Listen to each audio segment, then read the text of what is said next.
E3 is officially dead. What was once the premier way for publishers, developers, and many others in the industry to get together for collaborations, epic reveals, and surprises is no more. Through the years, E3 gave us some incredible, memorable, and often ridiculous moments. Moments we still look back on, and moments we're somehow still talking about today. The Electronic Entertainment Expo, commonly known as E3 for short, started way back in 1995. The trade show was designed to spotlight video games, its hardware, and their publishers. They were the star of the show, and weren't pushed aside as many conventions tended to do.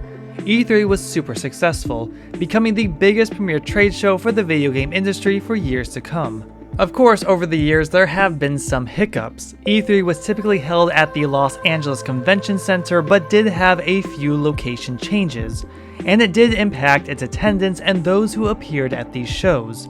Regardless, E3 was becoming a bigger spectacle and more known to the general public. However, it would be in the 2010s where the biggest changes and its slow downfall would occur.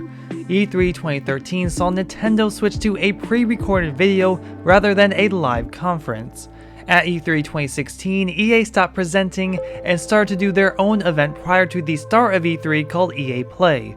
From its inception, E3 was always a press-only kind of event, but starting with E3 2017, it would be open to the public for the very first time and was overwhelmingly popular. E3 was becoming more mainstream, flashier, and with that had opportunity to make more money. But between 2017 and 2019, E3 was losing exhibitors. The biggest blow was at E3 2019. Sony, one of E3's longest supporters, declined to appear that year, citing reasons like the changing landscape and PlayStation's switch to fewer released titles. The original purpose of E3, the business deals connecting publishers to retailers, was now a thing of the past. And of course, we all know that E3 2020's event was cancelled because of the pandemic. The event would return briefly for E3 2021 as an online-only event called the Electronic Entertainment Experience, and was free and open for anyone to watch. It would also be the final E3 event there ever was. E3 was never meant to end this way. There were plans to return to a traditional in-person expo for 2022, but ongoing concerns of the pandemic canceled this, so all eyes were on E3 2023. There was nothing to hold it back, but everything was against this. ReedPop would produce a new format for E3, a reinvention of sorts, and they had experience with such things as various PAX festivals and New York Comic-Cons. But then the final nail hit the coffin. Nintendo, Xbox, and majority of these third-party publishers pulled out of E3, enough to the point that there would be no point in having an E3 that year, thus canceling the event outright. With a slew of cancellations and the ultimate tipping point of all these publishers doing their own live streams or collaborations at other events, the decision came in December 2023 to end E3's suffering once and for all. It's far easier for publishers to do their own online showcases or collaborate with something like Summer Games Fest or the Game Awards to show off their products. It's likely cheaper to produce, they own the narrative they want to put out there, and there's an ease of access. The internet allows for a faster release of news, and thanks to social media, can spread like wildfire. But even with the downfall of E3, that event still gave us so many memories, good, bad, and cringy, and E3 was all the better for it.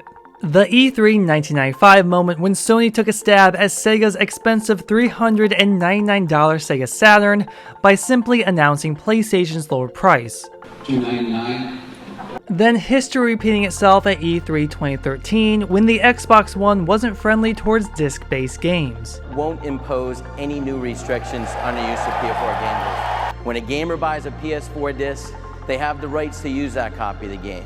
They can trade in the game at retail, sell it to another person, lend it to a friend, or keep it forever. PlayStation 4 disc-based games don't need to be connected online to play. Keanu Reeves promoting Cyberpunk 2077 gave us one of the most unexpected and humble moments. You're breathtaking.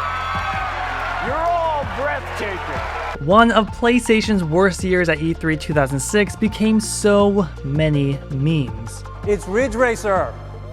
Ridge Racer. Remember that one? Genji 2 is an action game which is based on Japanese history.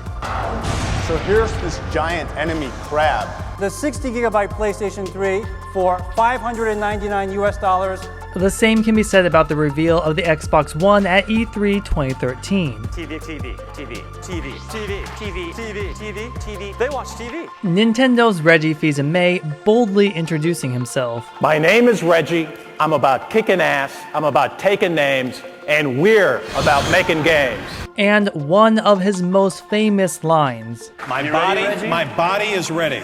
It was proven that miracles do happen. We had a game like The Last Guardian, first shown off at E3 2009, and after years of development hell, was reintroduced at E3 2015 to finally be released in 2016. The excitement of Hideo Kojima's return with Death Stranding in 2016 after Konami dumped him. Konami's entire E3 2010 presentation. This is going to be a really good show. Someone will become famous with this game. Hey, gentlemen, gentlemen, save it for the ring. Hi. Yeah. It's on 1 million troops. 1 million troops. Wow.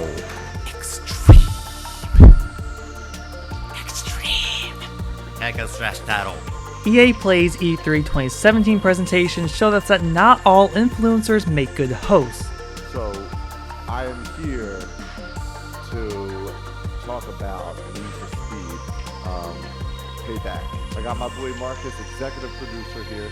He is the producer of the game. Thank you, Nick, for having me. Kevin Butler appearing at E3 2010 in person in one of the most incredible moments there ever was. Of course, Ubisoft has had plenty of uncomfortable and awkward presentations.